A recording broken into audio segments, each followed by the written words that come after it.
Ken, j'aimerais ça qu'on revienne un petit peu sur le match de dimanche dernier contre Bishop. Est-ce que vous avez été surpris du peu d'opposition que les Gators vous ont offert? Oui, je pense que oui, en effet. Je pense qu'on va avoir une meilleure position de leur part. Mais je suis quand même très très fier de la manière que l'équipe s'est préparée pour un match de championnat. Et dans le vestiaire, j'ai parlé de jouer comme des champions. Et je pense qu'on a eu vraiment une belle prestation de nos joueurs au niveau de l'exécution, de l'intensité. C'est quand même un des très très beaux matchs qu'on a vu ici au PEPS. Mais peu importe contre qui vous jouez, un blanchissage, c'est toujours satisfaisant. Hein? Oui, c'est tout le temps. Qu'est-ce qui est important pour nous aussi, c'est que, puis Marc est très très conscient de ça, c'est qu'on veut gagner, mais on n'est pas le genre d'équipe qui va laisser tous nos partants juste pour avoir un blanchissage. Donc c'est vrai, c'était un effort d'équipe. On a eu beaucoup de jeunes joueurs qui ont joué. Il n'y a pas eu de grosses menaces offensives de leur part, mais la réalité, c'est qu'on n'a pas essayé de préserver le blanchissage avec nos partants. Donc c'est nos jeunes joueurs, puis je pense que ça donne une belle vitrine sur l'avenir pour nous. Il reste 2 matchs à jouer avant d'attaquer les séries. Est-ce que vous auriez souhaité avoir 2 plus gros défis que ce qui vous attend avec McGill et Concordia? Bien, je pense qu'on est content de rentrer dans les séries, parce qu'on a une opportunité d'avoir le luxe de se reposer un petit peu certains effectifs. C'est certain qu'au niveau d'intensité, c'est pas le switch que tu mets à rendre. Donc pour nous, c'est important de garder nos troupes motivés, de trouver des défis à l'intérieur de l'équipe pour s'assurer que les gars se préparent et on continue à progresser. Donc souvent, ça se traduit par on a pris une attitude dans la préparation, parce qu'on retournait comme dans un camp d'entraînement pour réviser nos techniques, nos stratégies comme telles. Ça travaille beaucoup là-dessus. Et aussi donner l'opportunité à des jeunes joueurs de se faire valoir. Et je pense qu'il est important aussi que nos vétérans, même si on vétérans, qu'ils se mettent dans une situation où les jeunes peuvent se faire valoir. Donc c'est un sport collectif. Donc il faut qu'on ait un effort soutenu de tout le monde pour que nos jeunes puissent faire leur aussi. Ça risque d'être un match à sens unique, à haut pointage en votre faveur. De quelle façon on aborde ça? Parce qu'il ne faut quand même pas manquer de respect avec l'adversaire. Je pense que justement, on va faire. Je pense pas avoir un match vraiment sens unique. Sens unique, je l'imagine. Ça serait mentir de dire différent.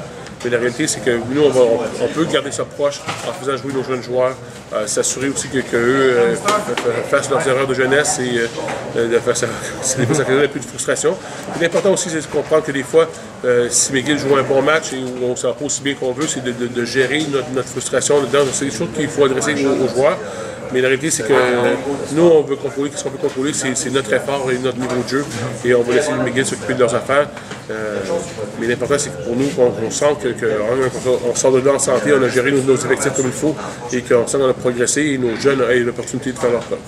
Justement, vous allez garder vos partants sur le terrain jusqu'à ce que vous ayez une avance relativement confortable? Pas nécessairement. Je pense que des fois, je pense que tout athlète veut participer quand il y a un enjeu. Donc pour nous, c'est important qu'eux jouent dans les moments quand il y a plus de pression, comme ça. Donc c'est important pour nous de faire ça. Puis on n'a pas vraiment de plan déterminé pour l'instant qu'est-ce qu'on veut faire. Okay. McGill est meilleur que sa fiche aussi. Il faut faire attention à ça aussi. Jusqu'à quel point on va donner des congés à des partants? On ne veut pas les retirer trop vite parce qu'on ne veut pas qu'ils prennent de la rouille un peu, non? Oui, c'est un bon point. Mais premièrement, qu'est-ce qu'il faut faire attention aussi, c'est qu'on n'a pas beaucoup, avec des effectifs de 45 et le nombre de joueurs blessés, souvent c'est des réservistes qui vont être partants. Donc ils vont pas jouer tout le match, mais ils vont jouer une bonne partie du match. Et notre profondeur est vraiment là où on a peut-être une carence. Probablement, c'est qu'on n'a pas. Souvent, c'est des réservistes qui sont partants, donc on n'a pas beaucoup d'autres réservistes à l'arrière. Donc on va gérer ça du mieux qu'on peut et s'assurer que les jeunes ont du plaisir et qu'on soit là en santé. Justement, les Redmen vous attendent, comme toutes les autres équipes vous attendent comme programme numéro 1 au pays. Est-ce qu'il y a des dangers dans ce match-là? C'est certain. Je pense que les Redmen sont une équipe qui est quand même très très fière. Je pense qu'ils sont meilleurs que leur fiche. Ils veulent le prouver. Donc c'est important pour nous quand ils jouent contre Laval, c'est tout un spécial pour tout le monde, il me semble. Donc on s'attend à une bonne prestation de leur part. Ils sont très très fiers et je pense qu'ils vont prendre leur peau chèrement. C'est sûr que vous ne pouvez pas ajouter de blessés sur votre liste qui est déjà longue, mais tu ne peux pas y aller à mi-intensité, qui paye quand même à pleine intensité.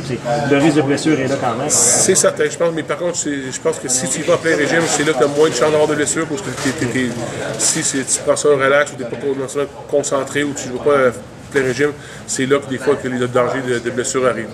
Évidemment, c'est Bruno Prudhomme qui va être le quart partant.